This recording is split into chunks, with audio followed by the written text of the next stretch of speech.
Even as the prospect of war hangs over the India-Pakistan border, the internationally proscribed terrorist who heads the Lashkar-e-Taiba's so-called charitable operations has called on his followers to prepare themselves to participate in the jihad in Kashmir.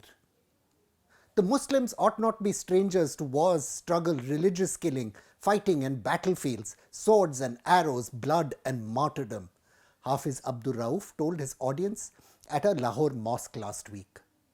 Allah's companions are not scared of death, they seek it out.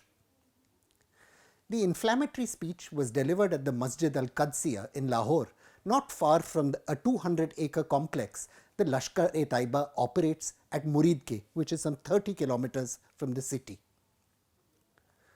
Following the Lashkar leader's speech, large numbers of cadre of the Milli Muslim League, the terrorist group's political front, drove through Lahore broadcasting recordings of old speeches by its incarcerated chief, Hafiz Muhammad Saeed.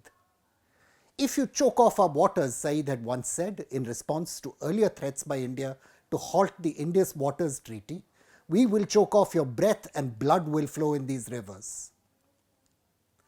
India now holds the Indus Waters Treaty in abeyance following the 22 April terrorist attack, though the flow of water is not believed to have been physically obstructed.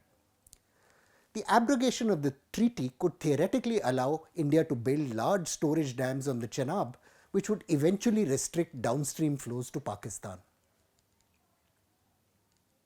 The rare but not unprecedented rally provides evidence that the Lashkar, though banned in Pakistan by the United Nations, continues to mobilize, recruit and fundraise across Pakistan.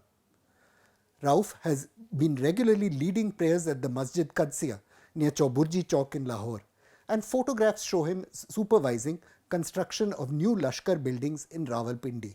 India has said that Lashkar personnel directed from across the line of control by terror commander Sajid Saifullah Jat and the organization's overall military chief Muzammil Bhatt have carried out several recent killings in recent months, including the killing of tourists in Pahalgam and the previous slaughter of 10 Hindu pilgrims near Riyasi. Rauf's social media pages describe him as the chairman of Dawat and Islah, or proselytization and religious reform, at the Markazi Muslim Milli League, a political front the Lashkar founded around 2016-2017. He is also the author of a book on the role of mosques in community mobilization, which was published by the Lashkar-linked Darul Andalus Press. The creation of the Markazi Muslim League, scholar C. Christine Fair has written, was an effort to create a political partner which will reliably do the army's bidding. Although the army has long exercised significant influence over Prime Minister Shehbaz Sharif's Pakistan Muslim League Nawaz, the Pakistan People's Party and former Prime Minister Imran Khan's Pakistan Tehreek-e-Insaf, it sees smaller jihadist partners as a counterweight to Islamists in the country who are challenging the army. The Muslims do not need tens of millions of soldiers to win victories, Rauf said in another speech posted online on 29th April. The Quran tells of many occasions when Allah made small groups of the righteous prevail over far larger armies. The enemy's weapons are tanks and artillery, but ours is our iman of faith. Following the Indian Air Force strikes on Balakot in 2019, Pakistan's government had placed the masjid in Lahore under state administration and prevented Saeed from delivering sermons there as part of a crackdown on anti-India jihadist groups. The action, which expanded to jailing several Lashkar figures on charges of terror financing, was driven by fear of sanctions by the Financial Action Task Force, the multinational organization that monitors the compliance of governments with processes to cut off funding for terrorism. Last summer, however, signs of a renewed Lashkar resurgence became evident.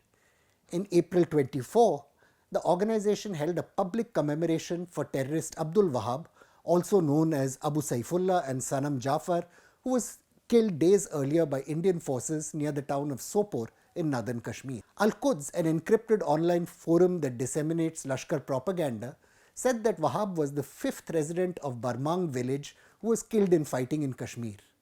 The men were described as, I quote, great warriors who were martyred fighting the tyrannical Indian army. 2 years ago, even as FATF inspectors prepared to visit Pakistan to conduct on-site inspections needed to help the country evade terrorism-related sanctions, Rauf had sent his cadres across flood-hit areas in the country. Along with Lashkar financier Muhammad Naushad Alam Khan and the head of the Lashkar's Department for Traders, Rauf was prescribed by the United Nations Treasury Department in 2010. He has never been arrested or prosecuted in Pakistan, however.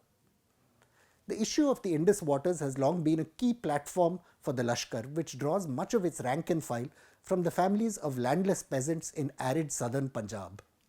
5 weeks before 26/11, Lashkar Chief Saeed had delivered a speech claiming fields across Punjab were turning to dust because of Indian water terrorism. According to Saeed, India was planning to use its dams on the Chenab to flood and choke Pakistan's land by turn, and thus Pakistan had to seize Kashmir to secure its very existence. Potable water will be very hard to find within a few years, Saeed had claimed, and there will be no option except war. For Pakistan, he prophesied, a moment of decision lay ahead. I quote, "The crusaders of the East and West have united in a cohesive onslaught against Muslims." I'm Praveen Swami, and I'm a consulting editor with ThePrint. Thank you for watching this exclusive story.